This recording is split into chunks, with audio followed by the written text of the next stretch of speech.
నమస్కారం. వెలుగువైపు ప్రయాణం ఛానల్కి స్వాగతం. వెలుగువైపు ప్రయాణం ఛానల్ మన ప్రాంతీయ పురాతన ఆలయాలలో భాగంగా మనం దర్శిస్తున్నాము. ఇక్కడ మౌలాలీలోని కృష్ణానగర్లో ఉన్న సంతాన వేణుగోపాల స్వామి వారి ఆలయాన్ని. ఈ స్వామిని సంతాన వేణుగోపాల స్వామి అని ఎందుకు అన్నారు అంటే, ఇక్కడికి వచ్చి ఈ స్వామిని దర్శించి పూజ చేయించుకొని ఇక్కడ ఒక మంత్రం ఉంది. ఆ మంత్రాన్ని తీసుకుని ప్రతి బుధవారం ఎంతో నిష్టగా ఆ మంత్రాన్ని 108 సార్లు జపిస్తే ఖచ్చితంగా సంతాన ప్రాప్తి కలుగుతుంది అని ఇక్కడ పురోహితుల వారు చెప్పడం జరిగింది. రండి, ఆలయాన్ని దర్శిద్దాం. ఇంకా ఆలయం యొక్క విశేషాలను, ఆలయంలో జరుగుతున్న పూజాది కార్యక్రమాలను ఇక్కడ ఆలయ కమిటీ మెంబర్లు మరియు పురోహితుల వారి ద్వారా మనం తెలుసుకుందాం.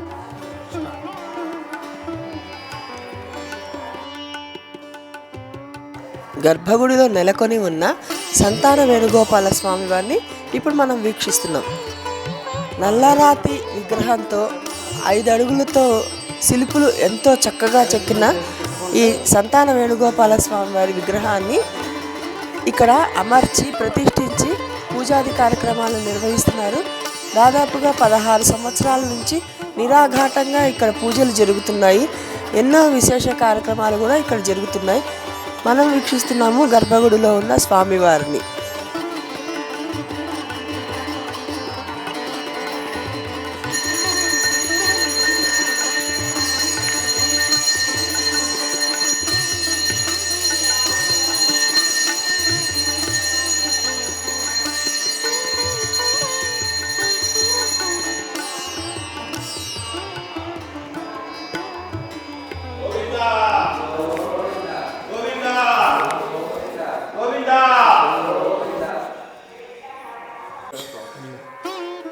ఈ ఆలయంలో ఉపాలయాలలో భాగంగా మనం ఇక్కడ భక్త వినాయకుడిని కూడా దర్శిస్తున్నాం. ఈ ఆలయంలో వేణుగోపాల స్వామి వారితో పాటు ఉపాలయాలుగా మనం ఇక్కడ హనుమంతుడిని కూడా దర్శిస్తున్నాం. ఆలయ కమిటీ మెంబర్ గారు చెప్పిన 32 అడుగుల రాతి ధ్వజస్తంభం ఇదేనండి. కొన్ని ఆలయాల్లో ధ్వజస్తంభాలు చెక్కతో ఉంటాయి. ఇక్కడ ప్రత్యేకత రాతితో ఈ ధ్వజస్తంభాన్ని చేయించడం జరిగింది.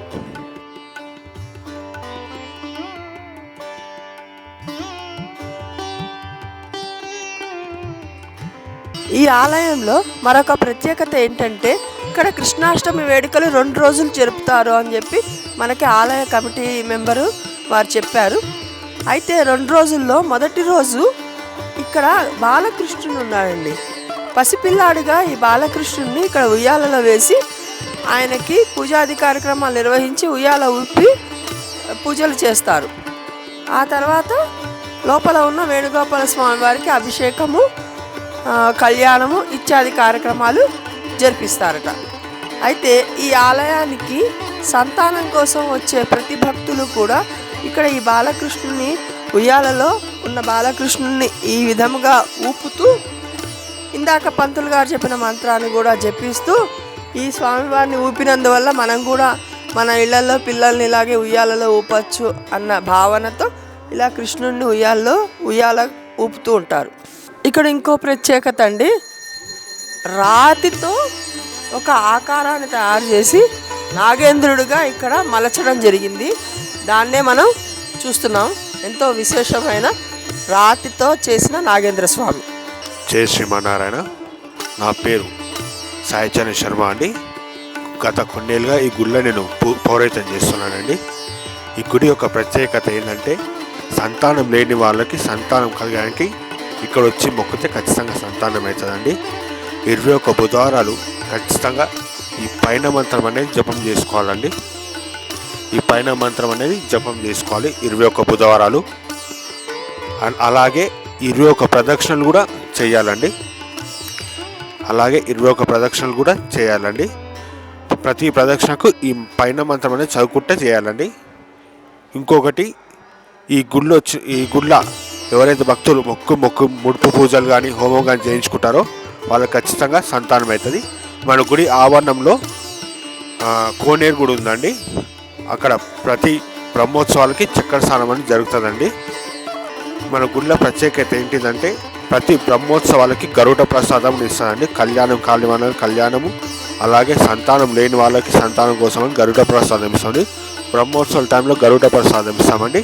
ఆ ప్రసాదం స్వీకరించి ఆ రోజు ఉపవాసం ఉండాలి. ఆ ప్రసాదం స్వీకరించినాక మీకు రిజల్ట్ అనేది ఒక వారంలో 2 వారాలు ఖచ్చితంగా వస్తుందండి. మన గుళ్ళ ఇంకా ప్రత్యేకంగా అంటే సంవత్సరంలో 3 సార్లు కళ్యాణం జరుగుతుంది. ఒకటి ధనుర్మాసంలో గోదాదేవి కళ్యాణము, అలాగే కృష్ణాష్టమి అప్పుడు రుక్మిణి సత్యభామ సహిత కృష్ణాష్టమి కళ్యాణం జరుగుతుందండి. అలాగే బ్రహ్మోత్సవాలకు జరుగుతుందండి. కృష్ణాష్టమి రోజు మన లడ్డు గోపాల్ని ఉయ్యాలెలేసి నైట్ పూట పూజా కార్యక్రమం స్టార్ట్ అవుతుంది. స్వామివారిని పనుకోబెడతాము. పొద్దున్నే స్వామివారికి అభిషేకము, తదుపరి అలంకరణ, తదుపరి కళ్యాణం అవుతుందండి. జై శ్రీకృష్ణ. అందరికీ నమస్కారం అండి. నా పేరు రుక్మిణి. మేము ఎస్పీ నగర్లో ఉంటాము. ఇటు మా పిల్లల స్కూల్ ఉంది, వెళ్తూ తరచూ ఇటు వస్తాము. చాలా హాయిగా ఉంటుంది, గుడికి వస్తే ప్రశాంతంగా ఉంటుంది. పిల్లలు కూడా ఇక్కడ ఇష్టంగా వస్తూ ఉంటారు. దేవుడికి నమస్కారం చేసుకొని ఇక్కడ ఆడుకొని, ఓపెన్ ప్లేస్ కూడా చాలా ఉంది, ఆడుకొని శుభ్రంగా వెళ్తూ ఉంటారు. వాళ్ళకి కూడా ఇష్టం ఇక్కడికి రావటం అంటే. ఇక్కడికి వస్తే మనసు చాలా ప్రశాంతంగా హాయిగా ఉంటుంది. ఈ ఆలయం యొక్క విశేషాలను ఇక్కడ ఆలయంలో కమిటీ మెంబర్ అయిన నాగయ్య గారి ద్వారా మనం తెలుసుకుందాం. నమస్కారం అండి. ఈ ఆలయం యొక్క విశేషాల గురించి కొంచెం మా ప్రేక్షకులకు వివరించండి. జై శ్రీమన్నారాయణ.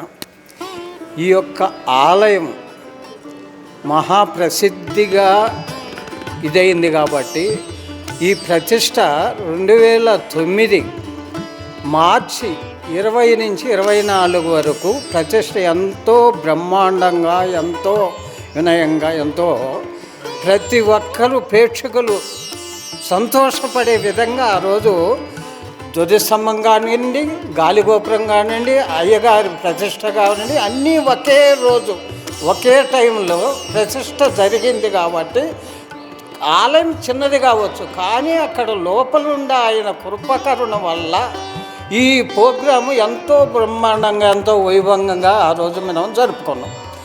ఈ ధ్వజస్తంభం కూడా చక్కదే కాదండి, రాతిది 37 ఫీట్లు రాతితోటి మహబూబ్ నగర్ నుంచి తెచ్చి ఇక్కడ శిల్ప వల్ల చెక్కించి 2009 ఫిబ్రవరి 9వ తేదీన ముందే ఒక నెల రోజుల ముందు ఏది ధ్వజస్తంభం నిలబెట్టగలిగినాం. ఎందువల్లంటే ఈ ఆలయం విస్తరణ తక్కువ కాబట్టి ముందే ప్రతిష్ట జరిగింది ధ్వజస్తంభం.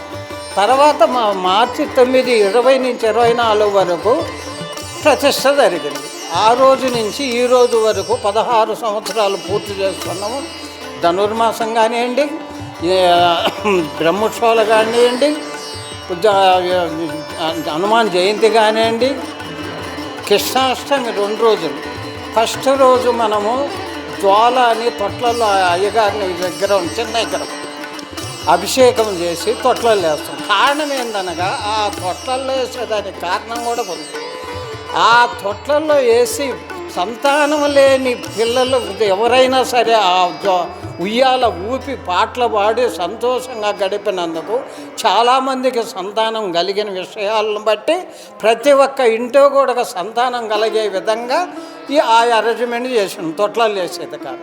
తెల్లవారి అభిషేకము, కళ్యాణము, శేషవాహనం ఊరేగింపు ఎంతో బ్రహ్మాండంగా జరిగింది. అన్నప్రసాదాలు మాత్రం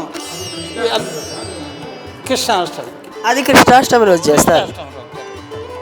మామూలుగా బ్రహ్మోత్సవాల రోజు తొలి రోజు ఆరంభం పోతే 3 రోజులు అమ్మంటారు. ఫస్ట్ తెల్లవారి యాగశాల ప్రయోగం, సంతానం లేని వాళ్లకు ఆ రోజు ప్రత్యేకంగా ఒక ప్రసాదం ఉంటుందండి ధ్వజస్తంభం దగ్గర. సంతానం లేని వాళ్లకు, మ్యారేజ్ కాని వాళ్లకు ఒక ప్రత్యేకంగా ఒక ప్రసాదము ఆ రోజు తెల్లవారి ఉంటుంది. అదే గరుడ ప్రసాదం. గరుడ ప్రసాదం అంటే మనం బ్రహ్మోత్సవాలు అప్పుడు అవును 3 రోజులు హోమాలు జరుగుతాయి. ఓకే. కళ్యాణం అదే తెల్లవారి రోజు వస్తే కళ్యాణం ఈవినింగ్ జరుగుద్ది. 2 వాహనాలు, శేషవాహనం, గరుడు వాహనం 2 ఉంటాయి. లాస్ట్ రోజు పుష్కరిణి అవి ఉంటాయి.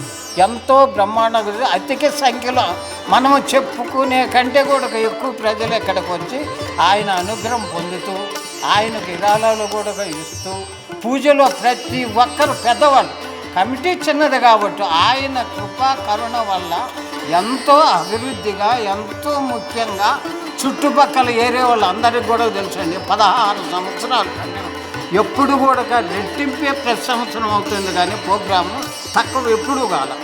సంతానం లేని వాళ్లకు ఈ ఆలయానికి వచ్చి ఆ మంత్రం ప్రకటించిన వాళ్లకు అమెరికాలో ఉన్న వాళ్ళ గూడకు సంతానం కలిగిందని మాకు విమర్శనం ప్రత్యేకంగా వాళ్ళు చెప్పడం జరిగింది. నిజంగా అండి, నిజంగా ఒక రకంగా చెప్పాలంటే గాంధీ హాస్పిటల్ ఒక డైరెక్టర్ ఆమె, కామినేని హాస్పిటల్ డైరెక్టర్ ఆయన భర్త, వాళ్ళ అమ్మాయి అమెరికాలో ఉన్నారు. వాళ్ళు వచ్చి ఇక్కడ ఎవరో చెప్పారని పూజ చేయించుకుంటే ఆమె పేరుతో పూజ చేసి ఆ మంత్రం పంపిస్తే ఆమెకు సంతానం కలిగింది.